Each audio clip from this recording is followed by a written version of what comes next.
কাবা ঘরের গেলাফ ধরে কানলেও আপনি আমাকে যে মিথ্যা অপবাদটা দিয়েছেন এটা মাফ হবে না যতক্ষণ না আমি মাফ করছি। কথা কি বুঝতে পারছেন?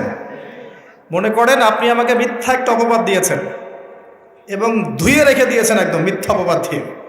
যতক্ষণ আমি আপনাকে মাফ না করছি, কাবা ঘরে গিয়ে গেলাফ ধরে কান্নাকাটি করলেও এই পাপ মাফ হবে না ইনশাআল্লাহ। এই অবস্থায় মৌত হলে কি হবে? পরকালে দেখবেন আমি দাঁড়িয়ে আছি আপনার জন্য।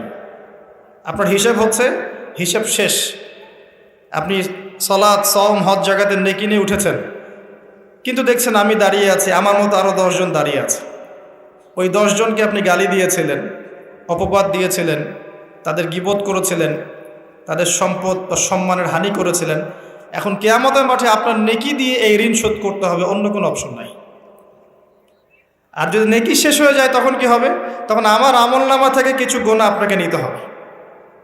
আল্লাহ পাক ন্যায় বিচারক। আল্লাহ পাক শুধু গফুর রহিম নন, আল্লাহ পাক শুধু পরম করুণাময় অসীম দয়ালুই নন, বরং তিনি হচ্ছেন ন্যায় বিচারক। ন্যায় বিচারক। একজন ধর্ষক যদি বলে যে আল্লাহ পাক তো গফুর রহিম, আল্লাহ আমাকে মাফ করে দিতে পারেন, তাহলে যাকে ধর্ষণ করলো সে তার উপর জুলুম হবে না? আল্লাহ পাক যদি ধর্ষককে মাফ করে দেন, তাহলে যাকে ধর্ষণ করা হয়েছে ওর প্রতি জুলুম হবে না? কথা বুঝতে পারছেন না?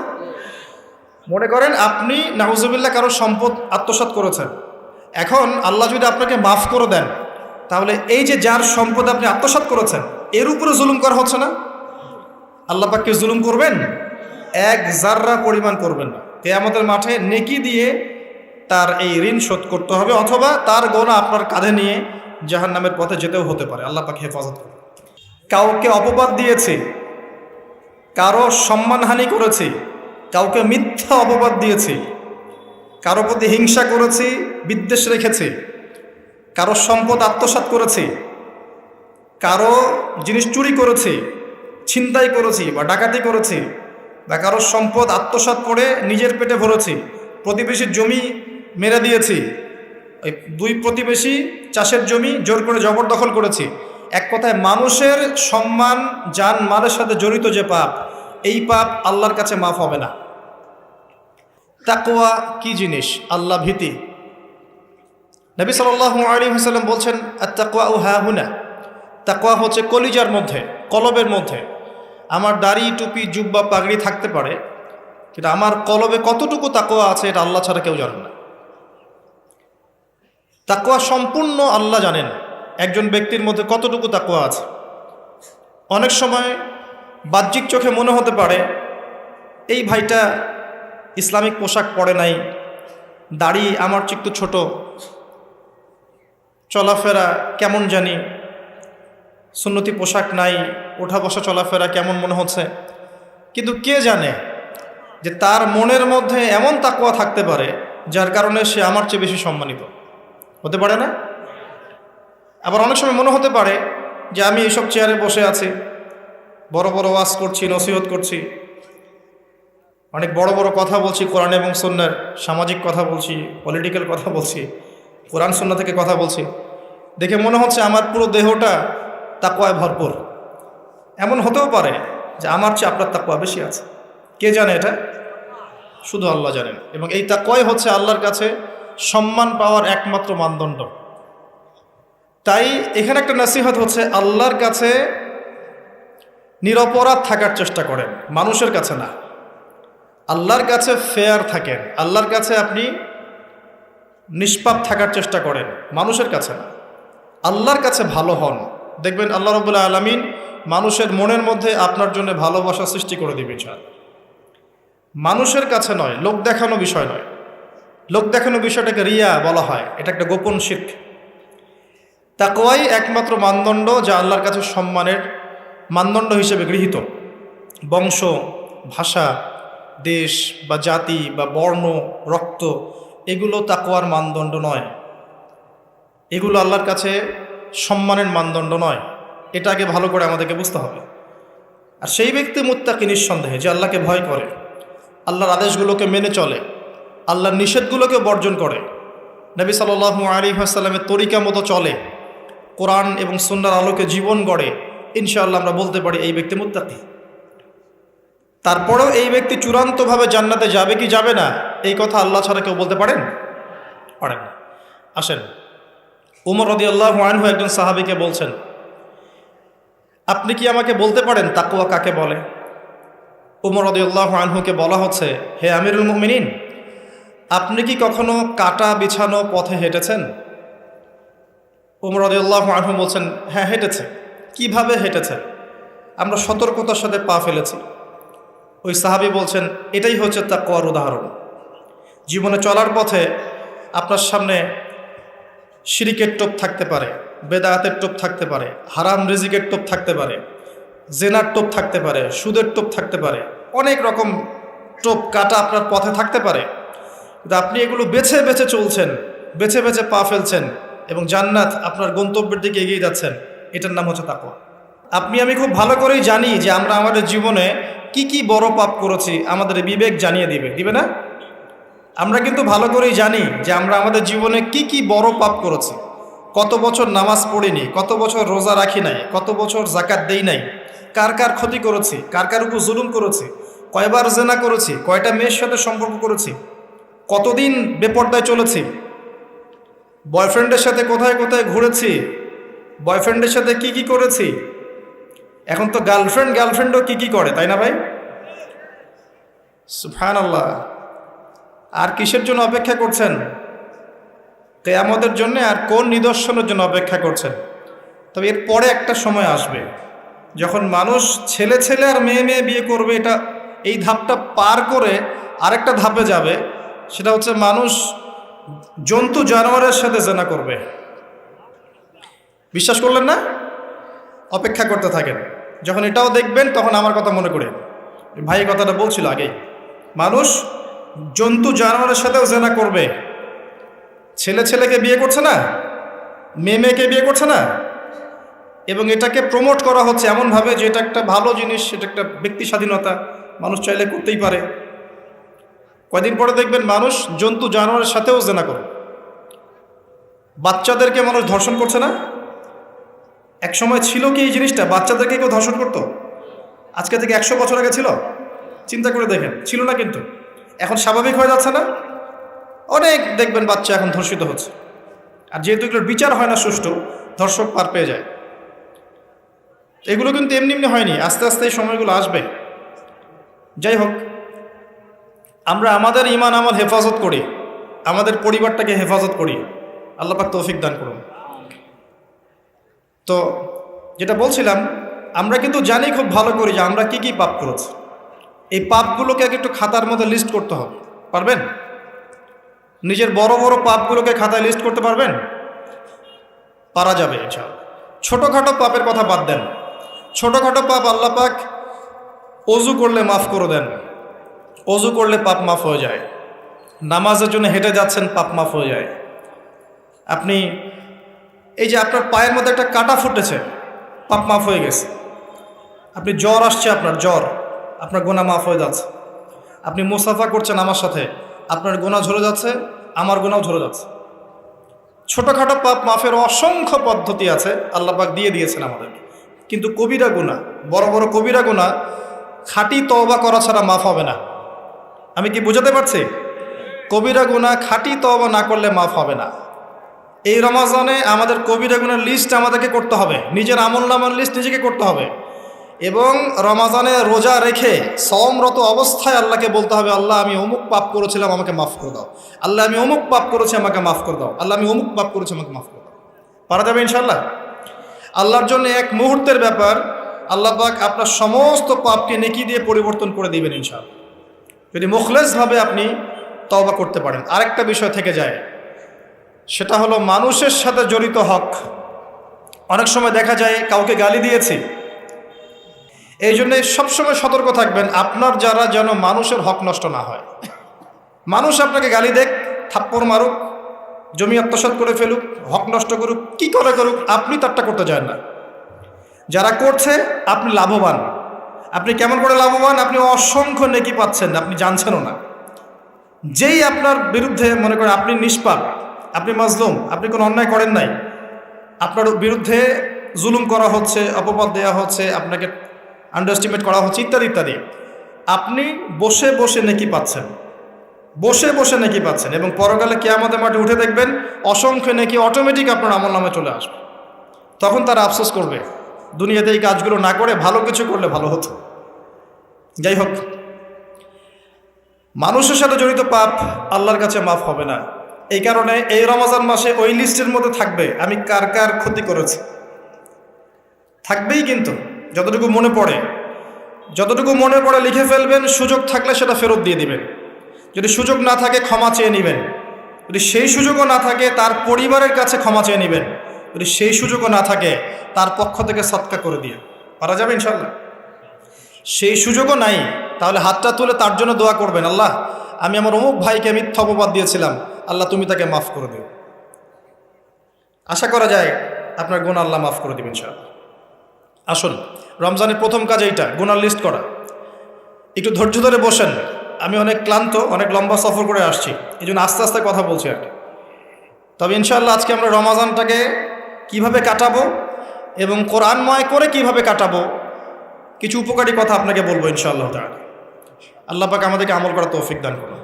প্রথম কাজ পাপের লিস্ট করা, তারপরের কাজ হচ্ছে তওবা করা। রমজানে আমরা তওবা করব যে আল্লাহ পাক আমি দুনিয়াতে যত পাপ করেছি, জানা অজানা, ছোট বড়, প্রকাশ্য গোপন, যত পাপ করেছি, যা আমি জানি যা আমি জানি না, যা তুমি আমার চেয়ে ভালো জানো, আল্লাহ মাফ করে দাও। পারা যাবে ইনশাআল্লাহ?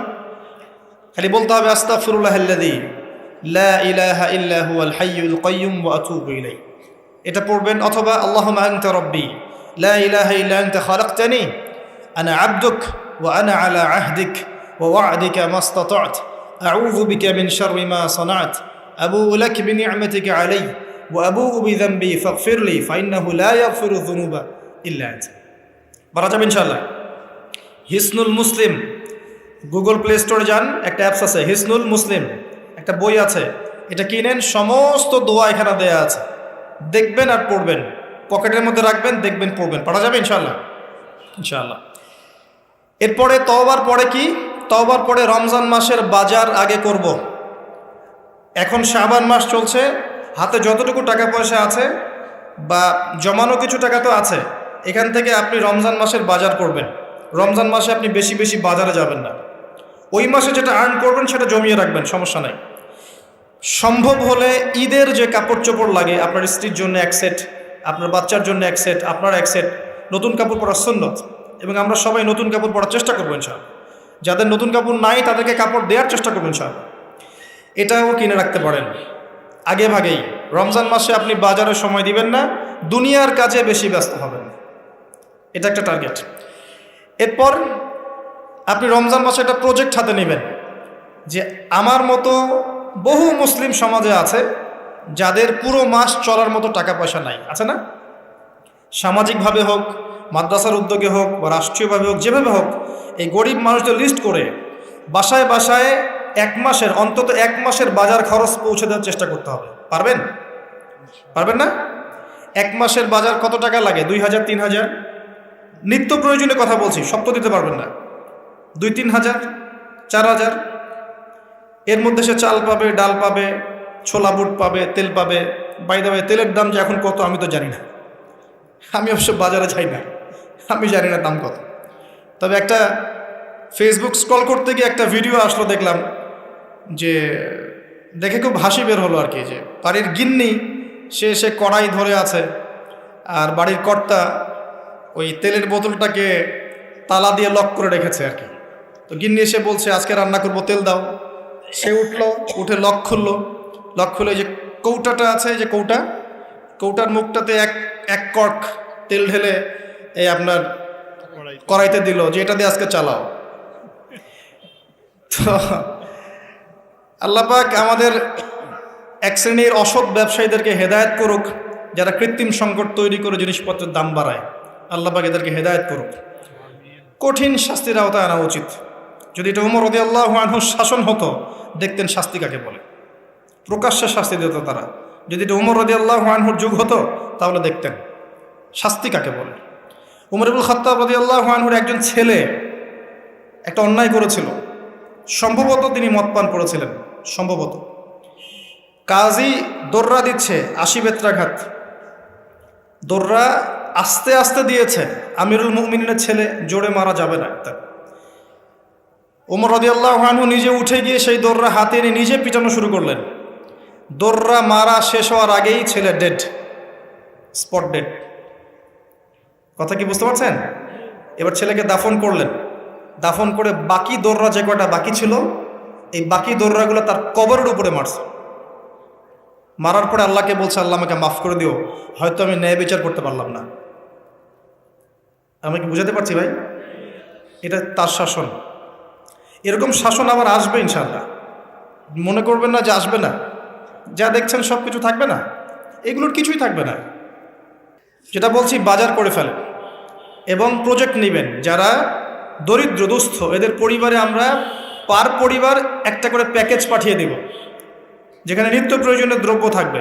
তারাও যেন রমজান মাসে খেয়ে পরে বাঁচতে পারে। পারা যাবে ইনশাআল্লাহ? চেষ্টা করেন, আল্লাহ পাক আপনার রিজিকে বরকত দিবে ইনশাআল্লাহ। একটা হাদিসে আছে যে বান্দা যতক্ষণ অন্য ভাইয়ের সাহায্যে থাকে, আল্লাহ ততক্ষণ ওই বান্দার সাহায্যে থাকে। আর একজন মুসলিম ভাইয়ের প্রয়োজন পূরণ করতে যাওয়া, খালি হেঁটে হেঁটে যাওয়া, এটা মসজিদে নববীতে বসে 12 বছর ইতিকাফ করার চেয়ে বেশি নেকির কাজ। এগুলো আমরা হয়তো বুঝি না, মনে করি তার সাথে যাব, আমার তো সময় নষ্ট হচ্ছে। আপনি 12 বছর ইতিকাফের নেকি পাচ্ছেন, তাও যে কোনো মসজিদে না, নববী মসজিদে। সুবহানাল্লাহ। রমজানে আর কি করবেন? কম খাবেন, সেহরি আর ইফতারে বেশি খাবেন না, এবং 2টা তরকারি দিয়ে যদি খাবার হয়ে যায়, 10টা তরকারি করার কোনো দরকার নেই। আপনিও দুনিয়ার কাছে বেশি ব্যস্ত হবেন না, বাড়ির মা বোনদেরকেও ব্যস্ত রাখবেন না, তাদেরকেও দিন শেখার সুযোগ দিবেন। রমজান মাসে তারা অল্প রান্না করবে, একবার রান্না করবে, 3 বেলা খেয়ে নেবেন গরম করে। তারা তালিম করবে, তারা কোরআন শেখার মসজিদে যাবে, তারা মহিলাদের মধ্যে দিন চর্চা করবে, তাদেরকেও দিনের সুযোগ করে দিতে হবে। পারা যাবে ইনশাআল্লাহ। এবং আপনিও তালিমে বসবেন, 5 ওয়াক্ত নামাজ মসজিদে আদায় করবেন, ইসলামিক দর্শগুলোতে বসবেন, ইমানকে তাজা করবেন, ইমানকে তাজা করবেন। কম খাবেন। আমি বরাবরই বলি যে এই খাওয়ার যে ব্যাপারগুলো আছে, এখানে আমরা যারা দাবি করি যে ইসলাম আমরা প্রচার করছি, জনগণের মাঝে ঢুকাই দিচ্ছি, তাদের অনেকের মাঝেই দেখবেন খাওয়ার সুন্নত নাই। কথা বুঝতে পারছেন না? বড় বড় কথা বলার পরে খাওয়ার টেবিলে খালি বসায় দেন, দেখবেন সব শেষ, 7 পেট খেয়ে শেষ করে ফেলছে। খাওয়ার সুন্নত ওই কোরআনে আছে, হাদিসে আছে, প্র্যাকটিক্যালি নেই। নবীজি কি বলেছেন? খেতে হলে, যদি খেতেই হয়, তাহলে 1 ভাগ পেটের 1 ভাগ, আরেক ভাগ পানি, আরেক ভাগ ফাঁকা। কি চাচ্ছেন সব লেখা আছে। এটাই ইসলাম, যেখানে প্রতিটা বিষয়ের সমাধান আছে, খুঁটিনাটি সব কিছু আছে। আমরা অমুসলিম ভাই বোনদেরকে অনুরোধ করব, জীবনটাকে নিয়ে ভাবুন এবং কোরআন সুন্নাহকে একবার নিরপেক্ষভাবে পড়াশোনা করেন।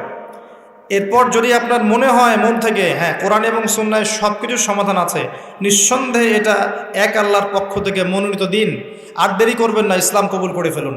আল্লাহ পাক তৌফিক দান।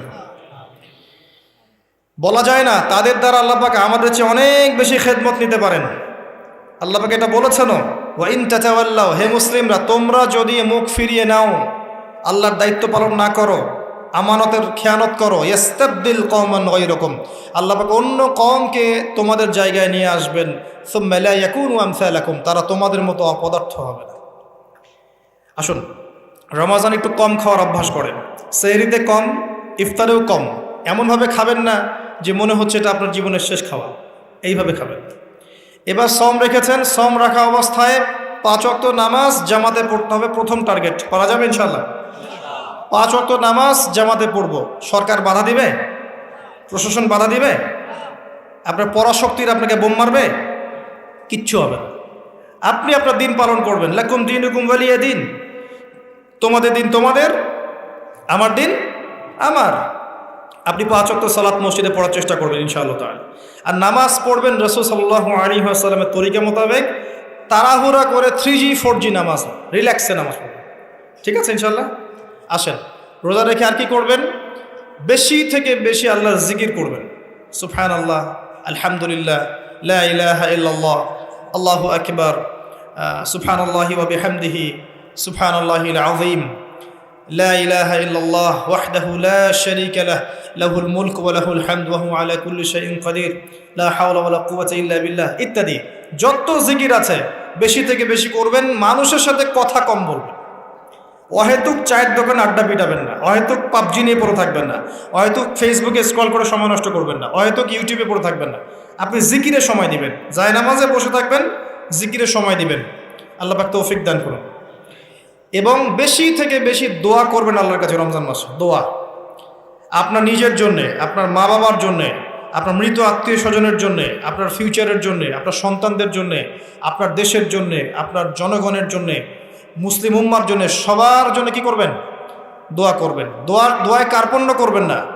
আপনি যখন অন্য কোনো মুসলিম ভাইয়ের জন্য দোয়া করছেন, তখন আপনার মাথার কাছে একজন ফেরেশতা থাকবেন, যিনি বলবেন যে তোমার জন্যেও তাই হোক, তোমার জন্যেও তাই হোক। দোয়া করলে লাভ আপনার, ক্ষতি নাই। আর দোয়া করার উপযুক্ত সময়গুলো খুঁজে খুঁজে বের করবেন। যেমন রোজা রাখা অবস্থায় দোয়া করলে দোয়া কবুল হয়। 2 একামতের মাঝখানে, মানে আজান এবং একামত এর মাঝখানে দোয়া করলে দোয়া কবুল হয়। নামাজের, ফরজ নামাজের পরে দোয়া করলে দোয়া কবুল হয়। সালাম ফিরানোর আগেও দোয়া করলে দোয়া কবুল হয়, দোয়া মাসুরার পরে। এরপরে সেজদারত অবস্থায় দোয়া করলে দোয়া বেশি কবুল হয়। শেষ রাতে দোয়া করলে দোয়া কবুল হয়। বৃষ্টি পড়ছে, এই সময় দোয়া করলে দোয়া কবুল হয়। একটু দান সদকা করেছেন, ভালো কাজ করেছেন, এখন হাত তুলে দোয়া করেন, দোয়া কবুল হয়। ওযু করেছেন, এখন হাত তুলে দোয়া করেন, দোয়া কবুল হয়। অনেক জায়গা আছে দোয়া কবুলের, খুঁজে খুঁজে বের করে দোয়া করতে থাকে। দোয়া চাইতে হবে কেন? নিজের দোয়া নিজে করুন। দোয়া চাওয়া ভালো কাজ, এটা কোনো খারাপ কিছু না, কিন্তু নিজের দোয়া নিজে করতে শেখেন। আপনার যা প্রয়োজন আমি কি বুঝতে পারবো?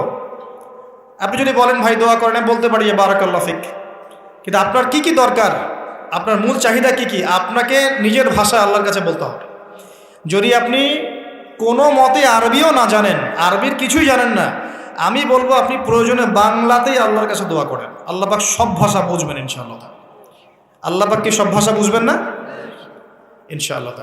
বেশি বেশি দোয়া করবেন। রমজান মাসে আরেকটা কাজ করবেন, জাকাত।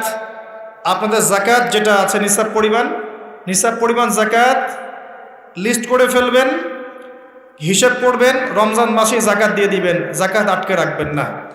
যদি জাকাত কেউ অস্বীকার করে, সে আর মুসলিম থাকে না, সে কাফের হয়ে যায়। এটা মনে রাখবেন। জাকাত অস্বীকার করার কোনো সুযোগ নেই। আর অলসতা করে যদি না দেন, এই জাকাত কিয়ামতের মাঠে আল্লাহ পাক এগুলোকে সোনা রূপা পরিণত করবেন, করে গলাবেন, গলিয়ে কপালে, গালে আর পিঠে লেপটে দিবেন, বলেন নাউজুবিল্লাহ। এবং এই জাকাত একটা সাপের আকৃতি নেবে, সাপ, বিষাক্ত সাপ, যেটা গলায় পেঁচানো থাকবে, মাথাটা থাকবে এই কপাল বরাবর। কবরের মধ্যে যখন শোয়ানো হবে, এই কপাল বরাবর এই সাপ ঠোকাতে থাকবে, বলবে আমি তোমার সম্পদ, আজকে সাত ভোগ কর। এটাকে আমরা চাচ্ছি না। জাকাত দিয়ে দেন। আর জাকাত ইসলামিক অর্থনীতির ভিত্তি। জাকাত দিলেই গরিবের কাছে আপনার সম্পদ যাবে, তখন সেও খেয়ে পরে বাঁচতে পারবে। এভাবে সাম্য বজায় থাকবে। আল্লাহ আমাদের বোঝার তৌফিক দান করুন। রমজান মাসে একটা কাজ করবেন, সেটা হলো পরিবারকে সময় দিবেন, পরিবারকে টাইম দিবেন। পরিবারের মধ্যে ইসলামিক সংস্কৃতি গড়ে তুলবেন। একসাথে সেহরি করবেন, একসাথে সাহরি করার পরে একসাথে ইফতার করবেন, একসাথে তালিম করবেন, ইসলামিক কোনো মুভিজ একসাথে দেখলেন, ইসলামিক কোনো লেকচার একসাথে শুনলেন। মানে ইসলামকে এনজয় করবেন পরিবারকে নিয়ে, সাথে করে নিয়ে। বাচ্চা কাচ্চারা দেখবে ছোটোবেলায় আমরা বাবাদের সাথে এটা করেছিলাম, ওইটা করেছিলাম। ইফতার বানাচ্ছেন বাসায়, বাচ্চাদেরকে ইনভলভ করবেন, বাচ্চাদেরকে রোজা রাখতে উৎসাহিত করবেন, ওদেরকে নবীদের গল্প শোনাবেন, ইসলামিক কালচারে বড় করবেন। দেখবেন পরিবারের মধ্যে শান্তি রহমত নেমে আসবেন। পারা যাবে ইনশাআল্লাহ। রমজান মাসে আরও একটা কাজ করবেন, সাদাকাতুল ফিতর দিয়ে দিবেন। এটা সম্পর্কে আলেম ওলামারা আপনাদেরকে বলবে খুতবা ইনশাআল্লাহ, আমি আগেই বলে রাখলাম, সাদাকাতুল ফিতর দিয়ে দিবেন। রমজান মাসে আরেকটা ইম্পর্টেন্ট কাজ আছে, সেটা হলো যে আমাদের সমাজে অনেক এতিম থাকে, বিধবা থাকে, নিঃস্ব অসহায় মানুষ থাকে। এই মানুষগুলোর পাশে দাঁড়ানোর চেষ্টা করবেন। বেশি থেকে বেশি দান সাদাকা করবেন। যতটুকু সামর্থ্য আল্লাহ দিয়েছেন, আপনি বেশি থেকে বেশি দান সাদাকা করবেন। এভাবে ইনশাআল্লাহ আপনি রমজানটাকে উপলব্ধি করতে পারবেন, এনজয় করতে পারবেন। আপনার সালাতের মাধ্যমে, আপনার সিয়াম রাখার মাধ্যমে, দোয়া করার মাধ্যমে, জিকির করার মধ্য দিয়ে, পরিবারের সাথে এনজয় করার মধ্য দিয়ে দেখবেন আপনি আত্মশুদ্ধি অর্জন করতে পারছেন। আরেকটা কাজ, রাতের বেলা তারাবি সালাত, রাতের বেলা তারাবি মসজিদে জামাতে পড়ার চেষ্টা করবেন। এবং সবচেয়ে সুললিত কণ্ঠে যিনি তেলাওয়াত করতে পারেন তাকে ইমাম বানাবেন। নামাজটা এনজয় করা যায় যেন। রুকু করলে সেজদা পাই না এমন নামাজ দরকার নাই। আমার কথায় মন খারাপ করছেন? রুকু করলে সেজদা পাই না এমন নামাজের দরকার নাই। ধীর স্থিরভাবে নামাজ পড়েন, মধ্যম পন্থায় নামাজ পড়েন, সুললিত কণ্ঠে তেলাওয়াত করেন। ওই মক্কার তারাবি দেখেন, মদিনার তারাবি দেখেন, অনেক সুন্দর তারাবি হয়। রাকাত সংখ্যা নিয়ে ঝগড়া করেন না। সামনে একটা ঝগড়া আসবে, 20 রাকাত না 8 রাকাত, তারপরে আবার ঝগড়া আসবে ঈদের তাকবীর কতটা, আর ঝগড়ার তো শেষ নাই। আস্তে আস্তে আস্তে আস্তে ইসলামের বিরোধী শক্তি যারা, তারা বিশ্বের নেতৃত্বে দেওয়ার আসনে চলে গেছে, আর আমরা আপোষে এই মারামারি কাটাকাটি ঝগড়া নিয়ে পড়ে আছে। বিশ্বাস করছেন? এই হচ্ছে বাস্তবতা। কে কার গীবত করবে, কে কাকে অপবাদ দিবে, কে কার উন্নতি দেখে টেনে নামাবে, কে কাকে হিংসা করবে, কোন দলকে কাদা ছড়াছড়ি করবে, কোন আলেমকে, কোন বক্তাকে, এগুলো চলছে সমাজে। আর ইখতিলাফি মাসআলাগুলোকে নিয়ে আমরা এতটা সময় নষ্ট করেছি, এই সময়ে ইসরায়েল 70 বছর এগিয়ে গেছে। কথা বুঝতে পারেন না মনে হয়। সামনে দেখেন কি হয়, সামনে সে বিশ্বকে নেতৃত্ব দিবে, দেখে নিয়েন। ও মুসলিমদের নাকের ডগার উপর বসে সারা বিশ্বকে নেতৃত্ব দিবে, মুসলিমরা কিচ্ছু করতে পারবে না যতক্ষণ না ইমাম মাহদি আসছেন, তার আগ পর্যন্ত না। ইল্লা মাশাআল্লাহ, ইল্লা মাশাআল্লাহ। যদি আল্লাহ পাক কিছু বান্দাকে খাস করে নেন সেটা আলাদা বিষয়। মানে এখনও এই পৃথিবীতে এমন কিছু বান্দা আছে যারা কশ্চিনকালেও জালেমের সামনে মাথা নত করবে না, যারা হকের উপর থাকবে, যারা ইসলামের বিরোধী শক্তিকে ছাড় দিবে না, এমন বান্দাও পৃথিবীতে আছে। তাদের কথা ভিন্ন। বেশিরভাগ মুসলিমই লাহুম কুলুবুন লা ইয়াফকাহুনা বিহা, এরকম পর্যায়ে পড়ছে। হৃদয় আছে, উপলব্ধি করে না, চোখ আছে দেখে না, কান আছে শোনে না। এগুলোর ইখতিলাফ বাদ দিয়ে আপনি স্থিরভাবে নামাজের রাকাত সংখ্যা না, আপনি কোয়ালিটি বাড়াবেন। নামাজটা কত সুন্দর হচ্ছে, এটা একটা ফ্যাক্ট।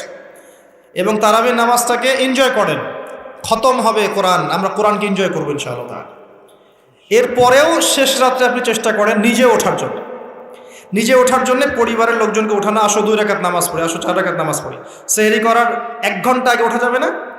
সেহরি করার 1 ঘন্টা আগে উঠলেই কিন্তু আমি মিনিমাম 5-6 রাকাত, 8 রাকাত, 10 রাকাত নামাজ পড়তে পারবো। 2 রাকাত তো পারবো কমসে কম। 2 রাকাত পড়ে একটু তাসবিহ তাহলিল করে, একটু কোরআন তেলাওয়াত করে আল্লাহর কাছে হাত তুলে দোয়া করা যাবে না? ওই সময় আল্লাহ পাক প্রথম আসমানে নেমে আসেন, সুবহানাল্লাহ। এসে বলেন, কে আমাকে ডাকবে, আমি তার ডাকে সাড়া দিব। কে আছে আমার কাছে কিছু চাইবে, আমি তোমার চাওয়া পূরণ করব। কে আছো আমার কাছে ক্ষমা চাইবে, আমি তোমাকে ক্ষমা করে দেব। আল্লাহ পাক ফজর পর্যন্ত এটা বলতে থাকে। রমাদানের আর 2টা কাজ। এক হচ্ছে লাইলাতুল কদর তালাশ করবেন। আর লাইলাতুল কদর তালাশ করতে হলে শেষ দশকটা ইতিকাফ করার চেষ্টা করুন। ইতিকাফ করতে পারলে আপনি লাইলাতুল কদর পেয়ে যাবেন ইনশাআল্লাহ। স্পেসিফিকলি বলা নাই 27শে রমজানই লাইলাতুল কদর হবে, স্পেসিফিকলি বলার সুযোগ নাই, মিস হতে পারে।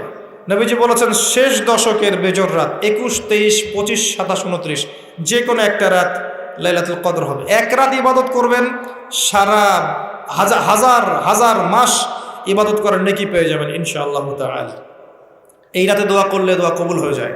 আল্লাহ পাক আমাদেরকে লাইলাতুল কদর পাওয়ার তৌফিক দান করুন, ইতিকাফ করার তৌফিক দান করুন। আমি আরেকটা কাজ যেখান থেকে আমি আসবো, কোরআনময় রমজান মাসে সবচেয়ে বড় যে কাজটা, এটা দিয়ে শেষ করছি, শোনেন। এখানে একটু সময় নিব, আমি একটু ধৈর্য ধরেন। রমজান মাসের সবচেয়ে বড় কাজ, এবং রমজান মাস যে কারণে মহামান্বিত বা মহিমান্বিত, শব্দটা হয়তো আমি ভুল বলেছি, তো সেটা হচ্ছে আল কোরআনুল কারীম। রমজান মাস সেই মাস যেই মাসে কোরআন নাজিল করা হয়েছে। কি কারণে রমজান মাসে এত ফজিলতময়? প্রশ্নটা কি একটা যৌক্তিক প্রশ্ন না? শাবান মাসে কেন এত কিছু নয়? রজব মাসে নয় কেন? রমজান মাসেই কেন? উত্তর একটা উত্তর, যে শাহরু রমাদানাল্লাযী উনজিলা ফীহিল কোরআন। রমজান সেই মাস যেই মাসে আমি কোরআন নাজিল করেছি। কি জন্য নাজিল করেছেন আল্লাহ পাক? হুদাল লিন্নাস, এটা মানব জাতির জন্য হেদায়েত, ওয়া বাইয়িনাতিন মিনাল হুদা, এবং এটা সুস্পষ্ট একটা প্রমাণ, ওয়াল ফুরকান, এবং সত্য মিথ্যার মানদণ্ড, ইলা আখিরিল আয়া। সূরা কদরে আল্লাহ বলছেন ইন্না আনজালনাহু ফি লাইলাতুল কদর, আমি লাইলাতুল কদরে কোরআন নাজিল করেছি। আর কদর কোন মাসে? শাবানে না রজবে না রমজানে? তাহলে রমজান মাসে কোরআন নাজিল হয়েছে, প্রমাণ হলো। রমজান মাসে আল্লাহ পাক কোরআন নাজিল করেছেন কোথায়? এবার আপনাকে দেখাচ্ছি। এই যে আইয়ামে জাহেলিয়াতে। কোথায়? আইয়ামে জাহেলিয়াতে, যখন একটা যুগের মধ্যে শিরক আছে, সুদ আছে, ঘরে ঘরে শিরক, ঘরে ঘরে সুদ, ঘরে ঘরে মাদক, ঘরে ঘরে মেয়েদের অবমাননা, এবং গোত্রীয় হানাহানি, কাটাকাটি, মারামারি, জেনা, ব্যভিচার ভর্তি একটা সমাজের মধ্যে। এখানে রমজান মাসে লাইলাতুল কদরে আল্লাহ কোরআন নাজিল করছেন। কথা কি বুঝতে পারছেন? এবার এই মাসটাকে আল্লাহ পাক সম্মানিত করে দিলেন। তাহলে রমজান মাসের মূল কাজটা কি? কোরআনকে সময় দেয়া। এই মাসের মূল বিষয়টা কি? আল কোরআন। এখন আসেন, এই জাহেলি যুগে কোরআন নাজিল হলো মাত্র 23 বছর পর। কত বছর? মাত্র 23 বছর কোরআন অনুযায়ী চলার পরে দেখা গেল ওই জাহেলি যুগের মধ্যে কোনো শিরক নাই, ওই জাহেলি যুগের মধ্যে কোনো সুদ নাই, ওই জাহেলি যুগের মধ্যে কোনো নারীর অবমাননা নাই, ওই জাহেলি যুগের মধ্যে কোনো রকমের মাদক নাই, এই জাহেলি যুগের মধ্যে, ওই জাহেলি যুগের কোনো গোত্রীয় হানাহানি নাই, সবাই ভাই ভাই হয়ে গেছে। সুবহানাল্লাহ। কত বছর? 23 বছর। কিভাবে চলেছেন? এই আল্লাহর কিতাব আল কোরআনুল কারীম, এর শিক্ষা এবং এর ব্যাখ্যা সুন্নাহ, এটাকে ফলো করে চলা হয়েছে 23 বছর, মাত্র 23 বছর। এখন সেই আল্লাহ কি নাই? সেই নবী নাই? নবী জীবিত না থাকলেও তার সুন্নাহ নেই, এবং সেই কিতাব আমাদের মাঝখানে নাই? সবই আছে। যদি সেই আল্লাহ থাকেন, সেই নবীর সুন্নাহ থাকে এবং সেই কিতাব আমাদের মাঝে থাকে, তাহলে আমাদের জাহিলিয়াতগুলো দূর করা সম্ভব না? কি করবেন রমজান মাসে কোরআনকে? আপনি জেনেছেন রমাদান মাস কোরআনের মাস, এই মাসটাকে আপনি কিভাবে মূল্যায়ন করবেন? আমি কয়েকটা ক্লাসিফিকেশন বলছি, লিসেন, এই জায়গাটা একটু ভালো করে শোনেন। 1 নাম্বার, বিভিন্ন শ্রেণীর মানুষ থাকে। এক শ্রেণীর মানুষ আছে আমাদের সমাজে যারা আলিফ বা তাসা মোটেই জানে না। আছে? আছে?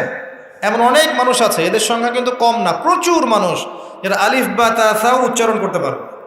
কোরআন বিশুদ্ধ করে একটা আলহামদুলিল্লাহি রাব্বিল আলামিন এটা পড়তে পারে না, বানান করে করে পড়তে পারে না। আছে না?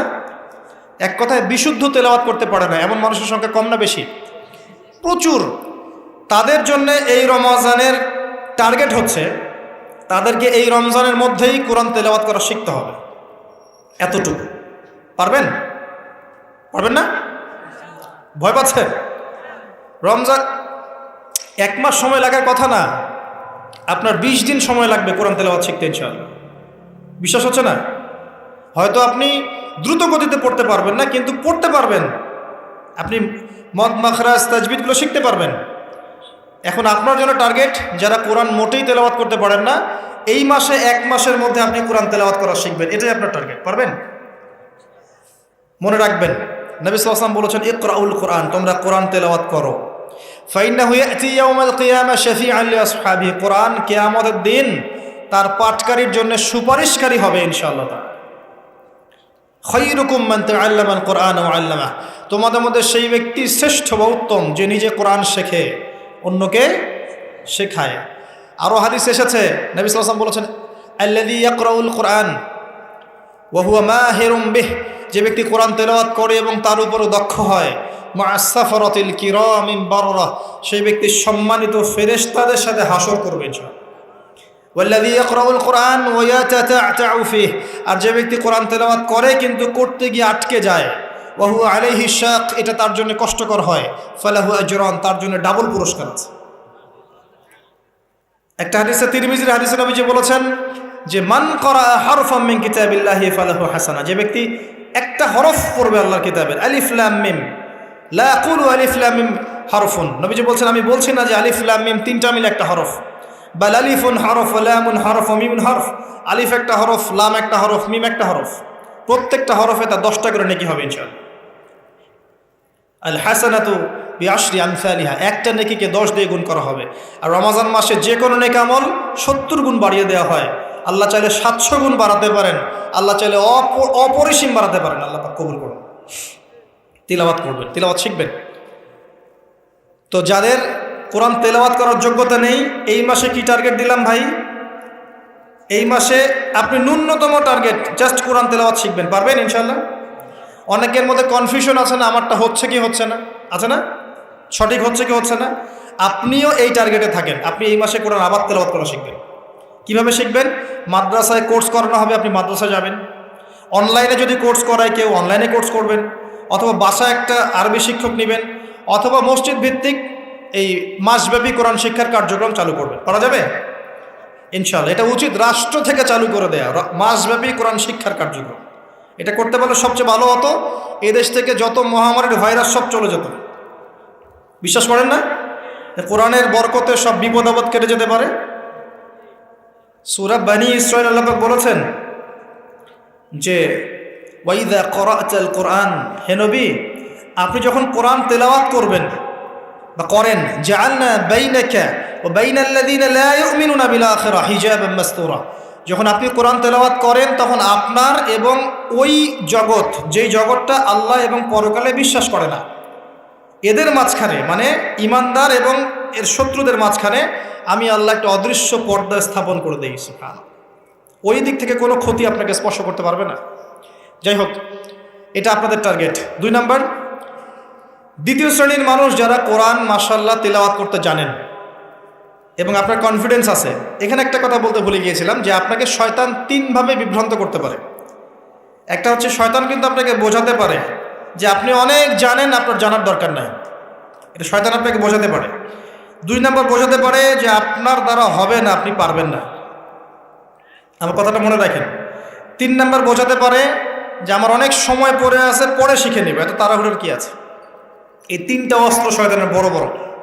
আরেকটা অস্ত্র আছে 4 নাম্বার, সেটা হলো শিখতে গিয়ে দেখবেন শয়তান ওয়াসওয়াসা দিবে, এই টিচার ভালো না, ওস্তাদ ভালো না। এটা একটা ওয়াসওয়াসা। উস্তাদের হাতে নিজেকে ছেড়ে দিতে হবে, তারপরে সে বুঝবে আপনাকে কোন পথে নিয়ে যেতে হবে। নবী মূসা আলাইহিস সালাম যখন এসেছিলেন খিদর আলাইহিস সালামের কাছে, হাল আত্তাবিউকা আন তুআল্লিমানি মিম্মা উল্লিমতা রুশদা, তিনি এসে বলেছেন, হে খিদর আমি কি আপনার সাথে থাকতে পারি এই শর্তে যে আল্লাহ আপনাকে যে জ্ঞান শিখিয়েছেন আমাকে শেখাবেন? তখন খিদর আলাইহিস সালাম বলছেন, ইন্নাকা লান তাস্তাতিআ মা'ইয়া সাবরা, তুমি তো আমার সাথে ধৈর্য ধরতে পারবে না। ধৈর্য ধরে ওস্তাদের কাছে সুপর্দ করতে হয়, তারপরে জ্ঞান পাওয়া যাবে ইনশাআল্লাহ। এত অস্থির হলে হবে না। 2 নম্বর শ্রেণী যারা পড়তে পারেন তাদের জন্য নসিহত হচ্ছে, এই রমজান মাসে আপনার টার্গেট এই কিতাব আপনি একবার খতম করবেন, একবার অনলি। পারবেন? অনলি একবার। প্রত্যেক দিন আপনি 1 পারা করে পড়বেন, প্রত্যেক দিন 1 পারা, 30 দিন 30 পারা। সম্ভব? খুব কঠিন? পারা যাবে না? ইনশাআল্লাহ। আল্লাহ পাক তৌফিক দান করুন। আবারও বলছি, কোরআন তেলাওয়াত করলে আপনি প্রত্যেক হরফে 10 নেকি পাবেন। আপনি এই কোরআন আপনার পক্ষে সুপারিশ করবে, আপনি সম্মানিত ফেরেশতার সাথে হাসর করবেন। ইন্নাল্লাহা ইয়ারফাউ বিহাযাল কিতাবি আকওয়ামান ওয়া ইয়াদাউ বিহিল আখারিন। বহু সম্প্রদায়কে আল্লাহ পাক এই কোরআনের মাধ্যমে সম্মানিত করেন, অনেককে অপদস্থ করেন। হাফেজে কোরআনদেরকে বলা হবে, ইকরা ওয়ারতাক, তোমরা পড়ো, উঠতে থাকো। ফাইন্না মানজিলাতাক, তোমার আসন হবে, মঞ্জিল হবে, ইলা আখিরি আয়াতিন তাকরাউহা, তুমি যেখানে তেলাওয়াত করা থামবে সেখানে জান্নাতে ওই উচ্চ আসনে তোমাকে বসানো হবে। কেউ যদি 500টা আয়াত পড়ে 500 তলা বাড়ি দেওয়া হবে জান্নাতে। কেউ যদি 1000 আয়াত পড়তে পারে 1000 তলা বাড়ি দেওয়া হবে জান্নাতে ইনশাআল্লাহ তাআলা। জি, শেষ করছি আমরা একটু। আর কিছু নেকি আছে, যেমন আপনি যদি সূরা বাকারা পড়েন আপনার ঘরের মধ্যে শয়তান আসবে না ইনশাআল্লাহ, আপনার জীবনে বরকত হবে। আপনি আয়াতুল কুরসি পড়েন প্রত্যেক ফরজ নামাজের পরে, আপনার মৃত্যু ছাড়া জান্নাতে যাওয়ার কোনো বাধা নাই। সূরা মুলক পড়েন রাতের বেলা, এটা আপনাকে কবরের আযাব থেকে বাঁচাবে। সূরা কাহফ পড়েন প্রথম 10 আয়াত শেষ 10 আয়াত, ফিতনা থেকে বাঁচাবে ইনশাআল্লাহ। সূরা ইয়াসিন পড়েন, আপনার হাজত পূর্ণ হয়ে যেতে পারে ইনশাআল্লাহ তাআলা। আপনি সূরা বাকারার শেষের আয়াতগুলো পড়েন 3টা আয়াত, সারা রাত নফল নামাজের নেকি পাবেন। অনেক ফজিলত, এটা বলে শেষ করতে পারবো না, আমি গুটিয়ে নিচ্ছি। যারা কোরআন তেলাওয়াত করতে পারেন তাদের জন্য কোরআনময় রমাদান হচ্ছে, আপনারা কোরআন 1 পারা করে পার ডে পড়বেন, একবার খতম দিবেন। পারা যাবে? আল্লাহ পাক তৌফিক দান করুন। 3 নম্বর, তারা যারা হাফেজে কোরআন তাদের টাস্ক হচ্ছে এই কোরআন রমজান মাসে পুরোটা আবার হিফসের চর্চা করবেন। অনেক সময় ইয়াদদাশ কমে যায় না, অনেকে আবার ভুলে যায় না। হাফেজদের প্রতি নসিহত হচ্ছে এই মাসে আপনি পুরো কোরআনটাকে আবার রিগেইন করবেন, রিভাইজ করবেন, চর্চা করবেন, আবার আগের জায়গায় ফিরিয়ে নিয়ে আসবেন। পারবেন ইনশাআল্লাহ? আল্লাহ তৌফিক দান করবেন। এবং সম্ভব হলে তারাবির নামাজ পড়ান। যারা তারাবির নামাজ পড়ায় তারা সৌভাগ্যবান, তারা পুরো কোরআনটা হিফজ করার সুযোগটা পেয়ে যায়। আল্লাহ পাক তাদেরকে তৌফিক দান করুন। এখানে একটা কথা বলবো আমি 1 মিনিটে, যে ইমাম খতিব মুয়াজ্জিন যারা আছেন তাদের ভালো ভাতার ব্যবস্থা করবেন। তাদের পরিবারের ভরণ পোষণের জন্য ভালো অঙ্কের ভাতার ব্যবস্থা করবেন। সব কিছুর দাম বাড়বে, তাদের ভাতা বাড়বে না, এটা হতে পারে না। তাদের পক্ষে যদি কথা বলার কেউ না থাকে, আমি কথা বলছি তাদের জন্যে আপনি ভালো অঙ্কের ভাতার ব্যবস্থা করবেন। তাদেরকে যেন পরিবার নিয়ে টেনশন করতে না হয়। নামাজ পড়াবেন, তারাবি পড়াবেন, খুতবা দিবেন, দিনের প্রচার করবেন, আপনি তার পরিবারের দায়িত্ব নিয়ে নেবেন। পারবেন? এটা করতে না পারলে তো আল কোরআন আলো ঘরে ঘরে জ্বলবে না। কোরআনওয়ালা মানুষের যদি সমস্যায় থাকে, তাহলে কোরআনের কথা কে বলবে? কে নামাজ পড়াবে আর কে আপনাকে তারাবি পড়াবে? তারা অনেক মাজলুম এবং অসহায়, তারা মুখ ফুটে অনেক কথা বলতে পারে না, তাদের পক্ষে কথা বলার মানুষ খুব কম। তাদেরকে ভালো অঙ্কের অনারিয়ামের ব্যবস্থা করবেন, এটা করা উচিত আমাদের সবার। একটি ইমামের বেতন 5,000 10,000 টাকা, কীভাবে সংসার চলবে? সংসার চলতে পারে না। আল্লাহ পাক তাদেরকে প্রশস্ত রিজিকের ব্যবস্থা করুন, আমিন। আমাদের মানসিকতা পরিবর্তন করুন, আমিন। হাফেজ কোরআনদের জন্য এই টাস্ক, আপনারা পুরো কোরআন হিফজ করবেন, চর্চা করবেন এই রমজান মাসে। তারপরে আর 2-3টা বলে শেষ করছি। যারা কোরআন আমরা অর্থ জানি, টুকটাক অর্থ জানি, আমাদের কাজ হচ্ছে এই রমজান মাসে কোরআনের ব্যাকরণগুলোকে ঝালাই করা, আরবি ভাষাটাকে একটু ঝালাই করা, এবং বিশুদ্ধ তাফসিরকে নিয়ে পুরো কোরআন A to Z পুরো কোরআন 1 মাসের মধ্যে অর্থসহ পড়া। পারবো ইনশাল্লাহ? যারা আমরা অর্থসহ পড়তে আগ্রহী বা টুকটাক আরবি ব্যাকরণ ভাষা জানি, তাদের উপর দায়িত্ব হচ্ছে এই রমজান মাসে পুরো কোরআনটা অর্থসহ পড়ার চেষ্টা করা। আল্লাহ পাক আমাকে আপনাদের সবাইকে তৌফিক দান করুন। এখানে আমি একটা সহজ কথা বলছি, শোনেন। আল কোরআনুল কারীমের মধ্যে 600টা পৃষ্ঠা আছে। কয়টা পৃষ্ঠা? এই কিতাবের মধ্যে 600 পৃষ্ঠা আছে। প্রত্যেক 20 পৃষ্ঠায় একটা করে পারা শেষ হয়, এবং প্রত্যেকটা পৃষ্ঠায় আপনি 15টা করে লাইন পাবেন। 15টা করে লাইন পাবেন। প্রত্যেকটা লাইনে আপনি গড়ে 9টা করে শব্দ পাবেন। 9টা শব্দ। কোন লাইনে 10টা থাকতে পারে, কোন লাইনে 8টা থাকতে পারে। গড়ে 10টা শব্দ, 9টা শব্দ থাকবে। এবং এক পৃষ্ঠায় 135 থেকে 140টা শব্দ থাকে। কথা কি বুঝতে পারছেন? এভাবে হিসাব করলে দেখা যায় যে এই 600 পৃষ্ঠার কিতাবের মধ্যে সব মিলিয়ে শব্দ আছে 77,800টা। কতটা? 77,800টা, অ্যাপ্রক্সিমেটলি 78,000 শব্দ। কিন্তু সুসংবাদ হচ্ছে এই সমস্ত শব্দগুলোই নতুন নতুন শব্দ নয়, বরং এই শব্দগুলো বের হয়েছে মাত্র 4,500 শব্দ থেকে।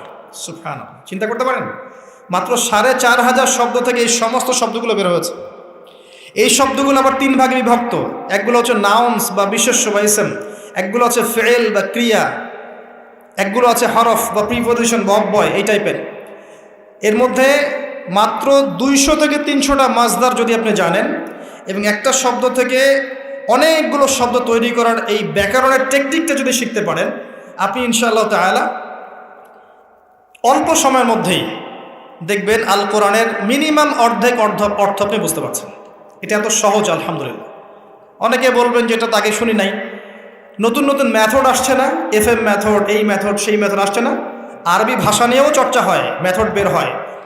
আরবি ভাষা নিয়ে, কোরআন নিয়েও অনেক গবেষণা চলছে, এবং নতুন নতুন অনেক কোর্স এবং বই লঞ্চ হচ্ছে। এগুলো ঘাটাঘাটি করেন, আপনি দেখবেন যে কোরআনটাকে আল্লাহ পাক সহজ করেছেন। আল্লাহ পাক এটাই বলেছেন, ওয়ালাকাদ ইয়াসসারনাল কোরআন লিযিকরি ফাহাল মিন মুদ্দাকির। কোরআনকে আমি বোঝার জন্য সহজ করেছি, কেউ কি আছো উপদেশ গ্রহণকারী? আপনি এই ব্যাকরণগুলো শেখেন। আমি একটা ওয়েবসাইটের নাম বলে দিচ্ছি, www.understandquran.com। দেখেন, এখানে সব ভিডিওসগুলো দেওয়া আছে। সময় নেই, খালি দেখেন। ইংরেজি ভাষায় দেওয়া আছে, উর্দু ভাষায় দেওয়া আছে। আপনি বুঝবেন, সহজ উর্দু, সহজ ইংরেজি, আপনি পারবেন ইনশাআল্লাহ তাআলা। একটু সময় দেন, 6টা মাস, 1টা বছর সময় দেন, আপনি ইনশাআল্লাহ আল কোরআনের মিনিমাম 60 থেকে 70% অর্থ করতে পারবেন ইনশাআল্লাহ তাআলা। বাকি যেগুলো পারবেন না, সেগুলো একটু কঠিন, সেগুলো আপনাকে আরও উচ্চ লেভেলের বই পড়তে হবে, আলেম ওলামার কাছে গিয়ে পড়ে থাকতে হবে, গ্রামার শিখতে হবে, ব্যাকরণগুলো শিখতে হবে। আস্তে আস্তে আস্তে আপনি পারবেন ইনশাআল্লাহ। শুধু সূরা ফাতিহাতে যে কয়টা শব্দ আছে, 19টা 20টার মতো শব্দ থাকতে পারে। এই শব্দগুলো কোরআনে ঘুরে ঘুরে এসেছে প্রায় 7,800 বার। কতবার? 7,800 বার।